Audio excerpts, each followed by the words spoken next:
Hi hello welcome back to my channel. ಅವರನ್ನ ನೋಡಿಕೊಳ್ಳುವುದು ಸಹ ನಿನ್ನ ಕೆಲಸವೇ ತಾನೆ. ಅದನ್ನ ಮಾಡದೆ ನೀನು ಅಂತಹ ಯಾವ ದೊಡ್ಡ ಕೆಲಸವನ್ನ ಮಾಡ್ತಿದ್ದೀರಾ ಎಂದು ಶ್ರಾವಣಿ ಕೋಪದಿಂದ ಕಿರುಚಿದಳು. ಅದರ ಬಗ್ಗೆ ನಿನಗ್ಯಾಕೆ ಚಿಂತೆ? ನಿನಗೆ ಅದರ ಬಗ್ಗೆ ಕಾಳಜಿ ಏಕಿರಬೇಕು ಎಂದು ಇಂದಿನಿಂದ ಒಂದು ಧ್ವನಿ ಕೋಪದಿಂದ ಕೇಳಿಸಿತು. ಆ ಶಬ್ದಕ್ಕೆ ಕೆಲಸದವರೆಲ್ಲರೂ ಅಲ್ಲಿ ನೆಲೆಸಿದರು.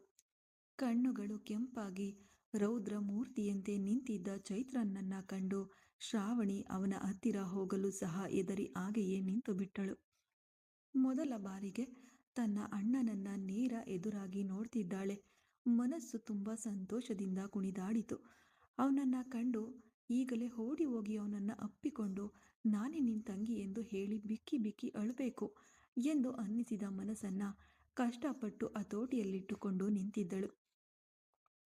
ಆದ್ರೆ ಚೈತ್ರನ್ ಅದಕ್ಕೆ ತದ್ವಿರುದ್ಧವಾಗಿ ಅವಳನ್ನ ದ್ವೇಷದಿಂದ ಒಂದು ನೋಟ ನೋಡುತ್ತಾ ಅವಳನ್ನ ಸಮೀಪಿಸಿದನು. ಅವನು ತನ್ನ ಹತ್ತಿರ ಬರುತ್ತಿದ್ದಂತೆ ಅವಳು ಅಣ್ಣ ಎಂದು ಕರೆಯಲು, ಏಯ್ ಅಣ್ಣ ಗಿಣ್ಣ ಅಂದ್ರೆ ಬಾಯಿ ಕೊಂದು ಬಿಡ್ತೇನೆ ಎಂದು ಕೋಪದಿಂದ ಗರ್ಜಿಸಿದನು. ಅವನ ಕೋಪವನ್ನ ಕಂಡು ಶ್ರಾವಣಿ ಹೆದರಿಕೆಯಿಂದ ಹಿಂದಕ್ಕೆ ಸರಿದಳು. ಅವನು ಹೇಳಿದ ಮಾತುಗಳ ತೀವ್ರತೆಯನ್ನು ತಡೆದುಕೊಳ್ಳಲಾಗದೆ ಕಣ್ಣೀರು ಕೆನ್ನೆಯ ಮೇಲೆ ಹರಿಯುತ್ತಿತ್ತು. ಏಕಣ್ಣ ಹೀಗೆಲ್ಲ ಮಾತನಾಡುತ್ತೀಯ? ನಾನು ನಿನ್ ತಂಗಿ ತಾನೆ. ನಾನು ನಿನ್ನನ್ನು ಅಣ್ಣ ಎಂದು ಕರೆಯಲು ಸಹ ಬಾರದೆ ಎಂದು ಒಡೆದ ಧ್ವನಿಯಲ್ಲಿ ಕಣ್ಣೀರಿಡುತ್ತಾ ಅವಳು ಮಗುವಿನಂತೆ ಕೇಳಿದಳು. ಅವಳನ್ನ ತೀಕ್ಷ್ಣವಾಗಿ ದಿಟ್ಟಿಸಿ ನೋಡಿದವನು, ನೀನು ನನಗೆ ತಂಗಿಯೂ ಅಲ್ಲ, ನಾನು ನಿನಗೆ ಅಣ್ಣನೂ ಅಲ್ಲ. ನನ್ನ ತಾಯಿಯ ನಂಬಿಕೆ ದ್ರೋಹ ಮಾಡಿ ಅವರನ್ನ ಕೊಲೆ ಮಾಡಿದವನ ಮಗಳು ನೀನು. ನನ್ನ ತಾಯಿಯ ಜೀವನವನ್ನ ಕಿತ್ಕೊಂಡು ಅವರನ್ನ ಆತ್ಮಹತ್ಯೆಗೆ ಪ್ರೇರೇಪಿಸಿದವಳ ಮಗಳು ನೀನು. ಹಾಗಿರುವಾಗ ನೀನು ಹೇಗೆ ನನಗೆ ತಂಗಿಯಾಗುತ್ತೀಯಾ ಎಂದು ಅವನು ಮಾತುಗಳನ್ನು ದ್ವೇಷದಿಂದ ಜೋಡಿಸಿ ಹೇಳಿದನು. ಅವನು ಹೇಳಿದ ಮಾತುಗಳಿಂದ ಶ್ರಾವಣಿ ನೊಂದು ಹೋದಳು. ಯಾಕಣ್ಣ ಹೀಗೆಲ್ಲ ಮಾತನಾಡುತ್ತಿದ್ದೀಯಾ? ಅವರು ಮಾಡಿದ ತಪ್ಪಿಗೆ ನಾನು ಹೇಗೆ ಜವಾಬ್ದಾರಳಾಗಲು ಸಾಧ್ಯ ಹೇಳು? ನನಗೆ ಯಾಕೆ ನೀನು ಇಷ್ಟೊಂದು ದೊಡ್ಡ ಶಿಕ್ಷೆ ಕೊಡ್ತಿದ್ದೀಯಾ? ಅವ್ರು ಏನೇ ತಪ್ಪು ಮಾಡಿರಲಿ, ಆದರೆ ನನ್ನನ್ನು ಯಾಕೆ ನೀನು ದ್ವೇಷಿಸಿ ದೂರ ತಳ್ಳುತ್ತಿದ್ದೀಯಾ?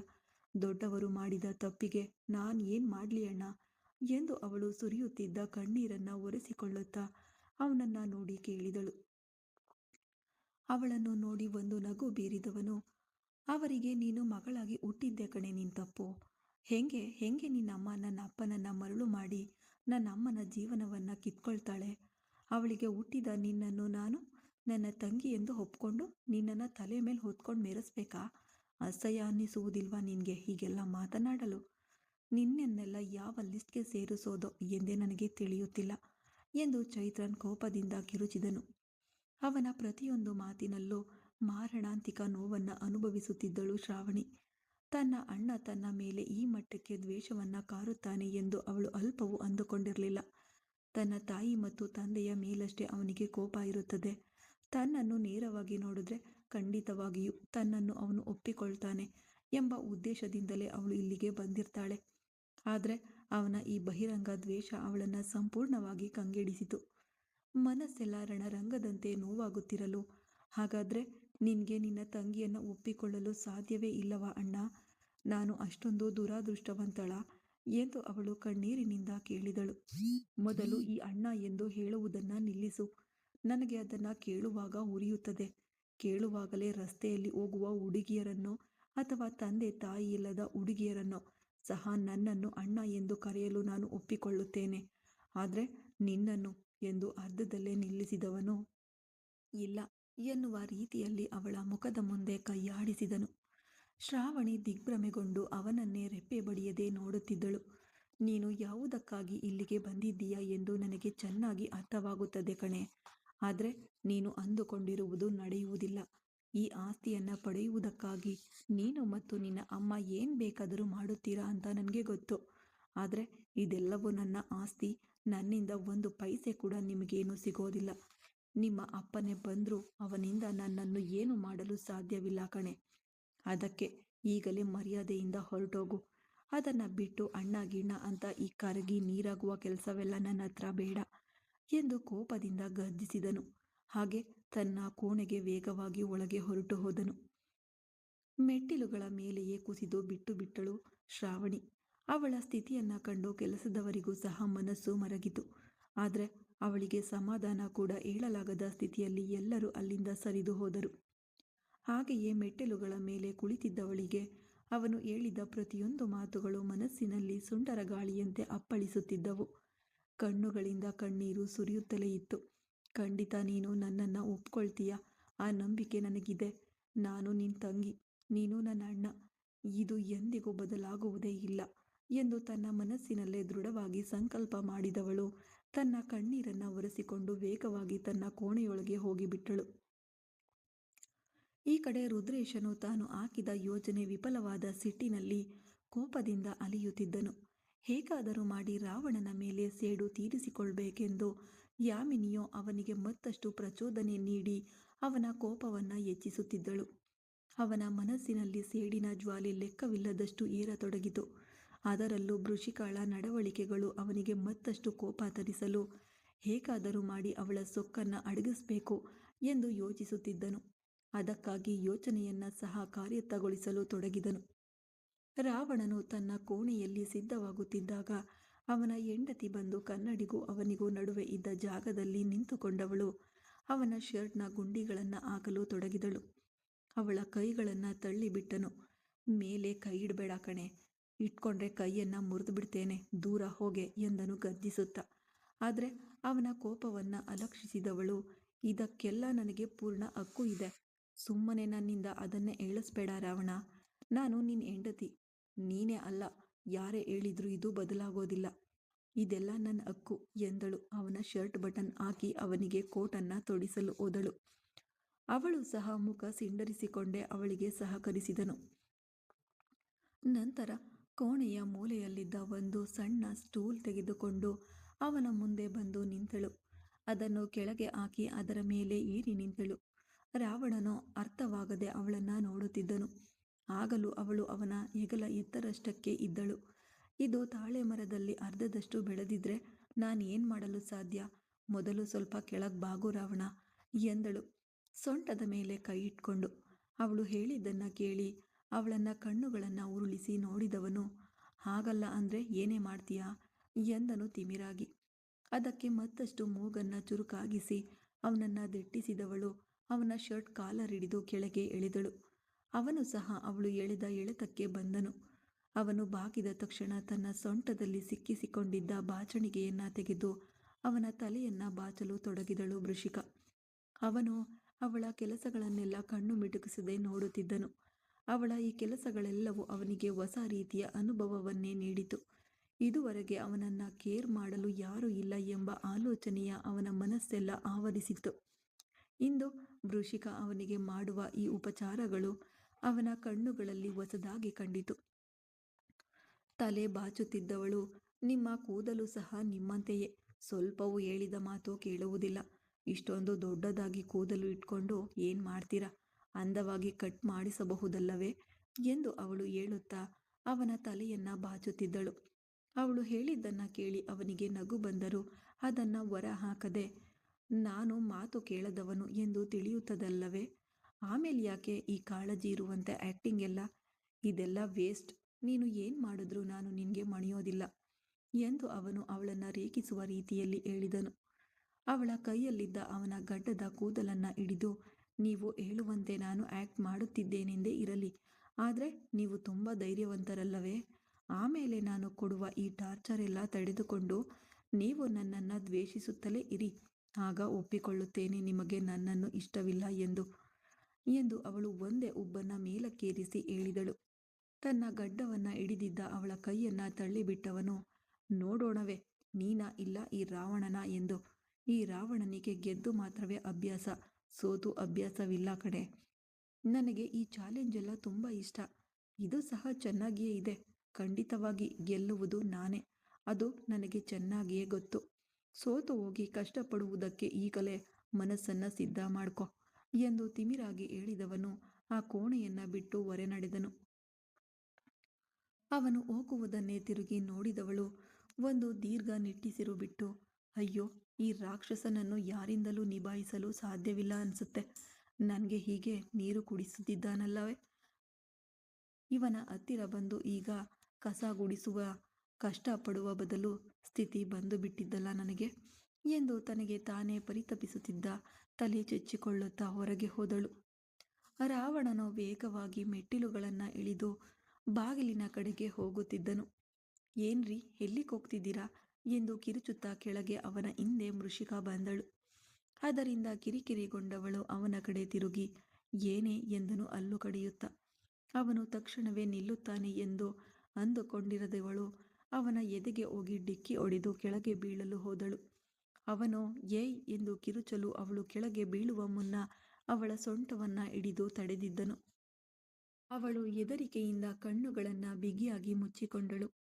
ಅವನು ಅವಳ ಮುಖವನ್ನೇ ಕಣ್ಣು ಮಿಟುಕಿಸದೆ ನೋಡುತ್ತಿದ್ದನು. ತನ್ನನ್ನು ತಾನು ಹೇಗೋ ನಿಭಾಯಿಸಿಕೊಂಡು ಕಣ್ಣು ತೆರೆದವಳಿಗೆ ಕಂಡಿದ್ದು ಏನೆಂದರೆ ತನ್ನನ್ನೇ ರೆಪ್ಪೆ ಮುಚ್ಚದೆ ನೋಡುತ್ತಿರುವ ರಾವಣನನ್ನೇ. ಅವನ ಈ ನಡವಳಿಕೆಗೆ ಅವಳ ಮುಖದಲ್ಲಿ ಮೆಲ್ಲನೆ ನಗು ಇಣುಕಿತು. ಏನು ರಾಕ್ಷಸರೇ, ಹೀಗೆ ಕಣ್ಣು ಅತ್ತ ಆಡಿಸದೆ ನನ್ನನ್ನೇ ಸೈಟ್ ಹೊಡೆಯುತ್ತಿದ್ದೀರಾ? ನಾನು ನೋಡಲು ಅಷ್ಟೊಂದು ಸುಂದರವಾಗಿದ್ದೇನಾ ಎಂದು ಅವಳು ಆ ಸ್ಥಿತಿಯಲ್ಲೂ ಅವನನ್ನು ಗೇಲಿ ಮಾಡಿದಳು. ಅವಳ ಗೇಲಿಯಿಂದ ಸ್ವಸ್ಥಿತಿಗೆ ಬಂದವನು ಅವಳನ್ನು ನೇರವಾಗಿ ಹಿಡಿದು ನೆಟ್ಟಗೆ ನಿಲ್ಲಿಸಿ, ಬಹಳ ಸೊಕ್ಕೆ ನಿನಗೆ, ಕೆಳಗೆ ಬಿದ್ದುಬಿಡ್ತೀಯಾ ಎಂದು ಗಾಬರಿಪಟ್ಟು ತಡೆದು ಹಿಡಿದನಲ್ಲ ನೋಡು, ನನಗೆ ಇದು ಬೇಕಿತ್ತು, ಇದಕ್ಕಿಂತ ಹೆಚ್ಚಾಗಿಯೂ ಬೇಕು ಎಂದು ಅವನು ಕೋಪದಿಂದ ಹೇಳಿದನು. ಅವನ ಕೋಪವನ್ನು ಒಂದು ರೀತಿಯ ರಸಿಕತೆಯಿಂದ ಆಸ್ವಾದಿಸಿ ನೋಡಿದವಳು, ಈ ಗಾಬರಿ ನನಗೋಸ್ಕರ ತಾನೇ, ಅದಕ್ಕೆ ಇದು ನನಗೆ ಸಂತೋಷವನ್ನೇ ಕೊಡುತ್ತದೆ ಎಂದಳು. ಅವಳು ಹೇಳಿದ್ದನ್ನು ಕೇಳಿ ಕಣ್ಣುಗಳನ್ನು ಕಿರಿದುಗೊಳಿಸಿ ಅವಳನ್ನು ನೋಡಿದನು. ಹುಚ್ಚಿ, ಏನು ಸಂಬಂಧವೇ ಇಲ್ಲದೆ ಮಾತನಾಡುತ್ತೀಯೋ ಎಂದು ಗೊಂದಲದಿಂದ ಕೇಳಿದನು. ಅವನ ಹತ್ತಿರ ಬಂದು ನಿಂತವಳು, ಈಗ ನಾನು ಕೆಳಗೆ ಬಿದ್ದು ಬಿಡ್ತಿದ್ದೆ ಎಂದು ನೀವು ಹೆದರಿ ನನ್ನನ್ನು ತಡೆದು ಹಿಡಿದ್ರಲ್ಲ, ಈ ಭಯ ನನಗೆ ತುಂಬ ಇಷ್ಟವಾಗಿದೆ. ನನಗೋಸ್ಕರ ತಳಮಳಿಸುವ ನಿಮ್ಮನ್ನು ನೋಡುವಾಗ ನನಗೆ ತುಂಬ ತುಂಬ ಇಷ್ಟವಾಗುತ್ತಿದೆ ಎಂದು ಆಳವಾದ ಧ್ವನಿಯಲ್ಲಿ ಅವನನ್ನು ನೋಡಿ ಹೇಳಿದನು. ಅವಳು ಹೇಳಿದ್ದನ್ನು ಕೇಳಿ ಅವನು ಸ್ತಬ್ಧನಾಗಿ ನಿಂತುಬಿಟ್ಟನು. ಅವಳಿಂದ ಇಂತಹ ಮಾತುಗಳನ್ನು ಅವನು ಸ್ವಲ್ಪವೂ ನಿರೀಕ್ಷಿಸಿರಲಿಲ್ಲ. ಅವನ ಮನಸ್ಸಿನಲ್ಲಿ ಹಲವಾರು ಪ್ರಶ್ನೆಗಳು ಓಡಾಡುತ್ತಿದ್ದವು. ಇವಳಿಗೆ ಏನಾದರೂ ಆದರೆ ನಾನ್ಯಾಕೆ ಇಷ್ಟೊಂದು ತಳಮಳಿಸುತ್ತೇನೆ, ಯಾಕೆ ಇಷ್ಟೊಂದು ಹೆದರುತ್ತೇನೆ, ಇವಳಿಗೆ ಪೆಟ್ಟಾದರೆ ನನಗೆ ಯಾಕೆ ಇಷ್ಟೊಂದು ನೋವಾಗುತ್ತದೆ ಎಂದು ಹಲವು ರೀತಿಯಾಗಿ ಯೋಚಿಸುತ್ತಿದ್ದವನು ಅಲ್ಲಿಂದ ಹೊರಗೆ ಹೋಗಲು ಹೋದಾಗ ಅವನ ಕೈಯನ್ನು ಹಿಡಿದು ನಿಲ್ಲಿಸಿದಳು ವೃಷಿಕಾ. ಅವಳ ಕೆಲಸದಿಂದ ನಿಂತವನು ಅವಳ ಕಡೆ ತಿರುಗದೆಯೇ ಹಾಗೆ ಇದ್ದನು. ನಿಮ್ಮ ಹತ್ತಿರ ಪ್ರತಿಯೊಂದು ಬಾರಿಯೂ ಹೇಳಬೇಕಾ? ಮುಂಜಾನೆ ಖಾಲಿ ಹೊಟ್ಟೆಯಲ್ಲಿ ಊಟ ಮಾಡದೆ ಕೆಲಸಕ್ಕೆ ಹೋದರೆ ಅಲ್ಸರ್ ತಾನೇ ಬರುತ್ತದೆ. ಮರ್ಯಾದೆಯಿಂದ ಊಟ ಮಾಡಿ ಹೋಗಿ ಎಂದು ಅವಳು ಸ್ವಲ್ಪ ಗದರಿಸುವಂತೆ ಹೇಳಿದಳು. ಅವಳ ಕಡೆ ತಿರುಗಿದವನು ಅವಳ ಕೈಯನ್ನು ಕಿತ್ತು, ನಾನು ಏನು ಮಾಡಬೇಕು ಏನು ಮಾಡಬಾರ್ದು ಎಂದು ನನಗೆ ಗೊತ್ತು, ಸುಮ್ಮನೆ ನನ್ನನ್ನು ನಿಯಂತ್ರಿಸಬೇಕು ಎಂದು ಅಂದ್ಕೊಳ್ಬೇಡ. ಯಾವಾಗಲೂ ಒಂದೇ ಥರ ಇರೋದಿಲ್ಲ ವೃಷಿಕಾ, ನನಗೆ ಸಿಕ್ಕಾಬಟ್ಟೆ ಕೋಪ ಬಂದ್ಬಿಡುತ್ತೆ ಎಂದು ಕೋಪದಿಂದ ಗರ್ಜಿಸಿದನು. ಮತ್ತೆ ಹೊರಗೆ ಹೋಗಲು ಮುಂದಾದಾಗ ಅವನ ಮುಂದೆ ಹೋಗಿ 2 ಕೈಗಳನ್ನು ಚಾಚಿ ಅವನನ್ನು ತಡೆದು ಮತ್ತೆ ನಿಲ್ಲಿಸಿದಳು.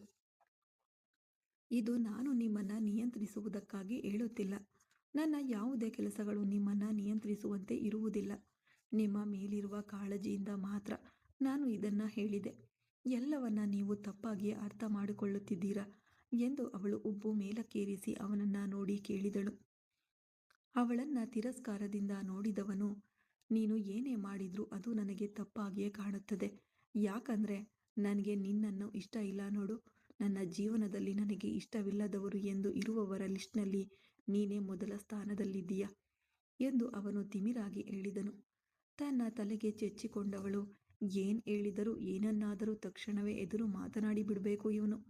ನಿಮಗ್ಯಾಕೆ ಈ ಮೆದುಳು ಕೆಲಸ ಮಾಡುತ್ತದೋ? ಎಡಕಲು ಮುಡಕಲಾಗಿ ಮಾತನಾಡಿಯೇ ಮನುಷ್ಯನು ಕೆಡವಿ ಬಿಡ್ತೀರ. ಊಟ ಮಾಡಿ ಹೋಗಿ ಎಂದು ಹೇಳಿದ್ದು ಒಂದು ತಪ್ಪಾ? 1-2 ಇಡ್ಲಿ ತಿಂದು ಹೋಗುವುದರಲ್ಲಿ ನಿಮಗೇನು ಆಗಿಬಿಡುತ್ತದೆ ಎಂದು ವೃಷಿಕಾ ಸ್ವಲ್ಪ ಕೋಪದಿಂದ ಕೇಳಿದಳು. ಅವಳ 2 ಕೆನ್ನೆಗಳನ್ನು ಬಿಗಿಯಾಗಿ ತನ್ನ ಒಂದು ಕೈಯಿಂದ ಹಿಡಿದವನು, ಯಾವಾಗ ನೋಡಿದ್ರೂ ನನ್ನನ್ನು ಎದುರಿಸಿ ಮಾತನಾಡುವುದೇ ನಿನಗೆ ಕೆಲಸವೇ? ನೀನು ಏನೇ ಮಾಡಿದ್ರೂ ನನಗೆ ಅದು ತಪ್ಪಾಗಿಯೇ ಕಾಣುತ್ತದೆ. ಯಾಕಂದರೆ ನಿನ್ನ ಅಕ್ಕ ಆ ಹರ್ಷಿಕಾವೇ ಒಂದು ದ್ರೋಹಿ. ಅವಳ ತಂಗಿ ನೀನು ಮಾತ್ರ ಹೇಗೆ ಒಳ್ಳೆಯವಳಾಗಿರ್ತೀಯ? ನೀನು ಖಂಡಿತವಾಗಿಯೂ ಒಬ್ಬ ದ್ರೋಹಿಯೇ ಆಗಿರುತ್ತೀಯ. ಈಗ ಪ್ರೀತಿ ತೋರಿಸುವಂತೆ ನಟಿಸಿ ಆಮೇಲೆ ಮೋಸ ಮಾಡಿಬಿಟ್ಟು ಹೋಗ್ತೀಯ. ಎಂದು ಅವನು ಕೋಪದಿಂದ ಕಿರುಚಿದನು. ಅವನ ಕೈಯನ್ನ ತಳ್ಳಿಬಿಟ್ಟವನು, ಸುಮ್ಮನೆ ಅರ್ಷಿ ದ್ರೋಹಿ ದ್ರೋಹಿ ಎಂದು ಹೇಳಬೇಡಿ ರಾವಣ. ಅವಳ ಪರಿಸ್ಥಿತಿ ಏನೆಂದು ತಿಳಿಯದೆ ನೀನು ನಿನ್ನ ಪಾಡಿಗೆ ಲೂಸಿನಂತೆ ಮಾತನಾಡುತ್ತಿದ್ರೆ ನನಗೆ ಕೆಟ್ಟ ಕೋಪ ಬಂದ್ಬಿಡುತ್ತೆ. ನನಗೆ ಈಗ ಒಂದು ಅನುಮಾನ ಬರ್ತಿದೆ ರಾವಣ. ಅವಳನ್ನು ನೀನು ನಿಜವಾಗಿಯೂ ಪ್ರೀತಿಸಿದ್ಯಾ? ನಿನ್ನ ಪ್ರೀತಿ ನಿಜವಾಗಿದ್ರೆ ಅವಳ ಮೇಲೆ ನಿನಗೆ ಸ್ವಲ್ಪವಾದರೂ ನಂಬಿಕೆ ಇರ್ತಿತ್ತು. ಹೀಗೆ ನಂಬಿಕೆಯೇ ಇಲ್ಲದೆ ನೀನು ಮಾತನಾಡುವುದನ್ನು ಕೇಳುವಾಗಲೇ ನನಗೆ ಅನುಮಾನವೇ ಬರುತ್ತಿದೆ ಎಂದು ವೃಷಿಕ ಕೂಗಲು, ಹಲ್ಲುಗಳನ್ನು ಕರಕರ ಕಡಿದವನು, ನಿನ್ನ ಹತ್ತಿರ ನಾನು ಮಾತನಾಡುವುದೇ ವೇಸ್ಟ್ ಕಣೆ. ಬೆಳ್ಳಂಬೆಳಿಗ್ಗೆಯೇ ಮನುಷ್ಯನನ್ನ ಟೆನ್ಷನ್ ಮಾಡ್ತಿದ್ದೀಯಾ ಎಂದು ಕೋಪದಿಂದ ಕೂಗಿದವನು ಹೊರಗೆ ಹೋಗಲು ಮತ್ತೆ ಮುಂದಾದನು. ಅವನ ಕೈಯನ್ನು ಹಿಡಿದು ಎಳೆದುಕೊಂಡು ಬಂದು ಡೈನಿಂಗ್ ಟೇಬಲ್ನಲ್ಲಿ ಕೂರಿಸಿದಳು. ಏನೇ ಈಗ ಪ್ರಾಣ ತಿಂತೀಯಾ ಎಂದು ಅವನು ಕೂಗುತ್ತಲೇ ಅವಳು ಎಳೆದ ಎಳೆತಕ್ಕೆ ಹೋಗಿ ಕುಳಿತುಕೊಂಡು, ಬಾಯಿ ಮುಚ್ಚಿಕೊಂಡು ಕುಳಿತುಕೊಳ್ಳಿ, ಇಲ್ಲದಿದ್ದರೆ ನಾನು ಏನು ಮಾಡುತ್ತೇನೆ ಎಂದು ನನಗೆ ತಿಳಿಯುತ್ತಿಲ್ಲ ಎಂದು ಕಿರುಚಿದಳು. ಅವನಿಗೆ ತಟ್ಟೆ ಇಟ್ಟು ಅದರಲ್ಲಿ 2 ಇಡ್ಲಿಯನ್ನು ಇಡಲು, ನನಗೇನು ಬೇಡ ಎಂದು ತಟ್ಟೆಯನ್ನು ದೂರ ತಳ್ಳಿದನು ರಾವಣ. ಅವಳ ಈ ನಡವಳಿಕೆಯಿಂದ ಅವಳಿಗೆ ಸ್ವಲ್ಪ ಕೋಪ ಬರಲು ತಟ್ಟೆಯಲ್ಲಿದ್ದ ಇಡ್ಲಿಯನ್ನು ಚಟ್ನಿಯಲ್ಲಿ ಅದ್ದಿ ಅವನ ಕೆನ್ನೆಯನ್ನು ಹಿಡಿದು ಅವನ ಮುಖವನ್ನು ಮೇಲಕ್ಕೆತ್ತಿ ಅವನ ಬಾಯಿಗೆ ಇಡ್ಲಿಯನ್ನು ತುರುಕಿದಳು. ಅವಳ ಈ ಕೆಲಸವನ್ನು ಸ್ವಲ್ಪವೂ ನಿರೀಕ್ಷಿಸದವನು ಕಣ್ಣುಗಳನ್ನು ಅರಳಿಸಿ ಅವಳನ್ನು ನೋಡಲು, ಏನು ಕಣ್ಣುಗಳನ್ನು ಅರಳಿಸಿ ನೋಡ್ತಿದ್ದೀರಾ? ಮರ್ಯಾದೆಯಿಂದ ಬಾಯಲ್ಲಿರುವುದನ್ನು ತಿನ್ನಿ ಎಂದು ಅವಳು ಗದರಿಸುವ ಧ್ವನಿಯಲ್ಲಿ ಹೇಳಿದಳು. ಅದಕ್ಕಿಂತ ಹೆಚ್ಚಾಗಿ ಅವಳನ್ನು ಎದುರಿಸಿ ಮಾತನಾಡಲಾಗದೆ ಸುಮ್ಮನೆ ಅವಳು ಉಣಿಸಿದ ಆಹಾರವನ್ನು ತಿನ್ನಲು ಪ್ರಾರಂಭಿಸಿದನು. ಬೇಕೆಂದೇ ಅವಳು ಪ್ರತಿಯೊಂದು ಬಾರಿ ಆಹಾರ ಉಣ್ಣಿಸುವಾಗಲೂ ಅವಳ ಬೆರಳುಗಳನ್ನು ಅವನು ಕಚ್ಚಿ ಇಡುತ್ತಿದ್ದ. ಅವನ ಈ ಬಾಲಿಶವಾದ ನಡವಳಿಕೆಗೆ ಒಳಗೊಳಗೆ ನಕ್ಕವಳು ಹೊರಗೆ ಮುಖ ಸಿಂಡರಿಸಿಕೊಂಡೇ ಅವನಿಗೆ ಸಂಪೂರ್ಣ ಊಟವನ್ನು ಉಣಿಸಿ ಮುಗಿಸಿದಳು. ನಂತರ ಅವನ ಬಾಯಿಯನ್ನು ತನ್ನ ಸೀರೆಯ ಸೆರಗಿನಿಂದ ಅವಳು ಒರೆಸಿಬಿಟ್ಟು, ಈಗ ಹೊರಡಿ ಎಂದು ಅವಳು ಸೊಂಟದ ಮೇಲೆ ಕೈ ಇಟ್ಕೊಂಡು ಹೇಳಿದಳು. ಈಗ ಮಾತ್ರ ನಿನ್ನ ಸೀರೆ ಹಾಳಾಗುವುದಿಲ್ಲವೇ ಮೇಡಮ್? ನೆನ್ನೆ ಏನೋ ನನ್ನ ಸೀರೆಯನ್ನು ಯಾಕೋ ಕೊಳಕು ಮಾಡ್ತಿದ್ದೀಯಾ ಎಂದು ಅಷ್ಟೊಂದು ಸೀನ್ ಹಾಕಿದ್ದೆ.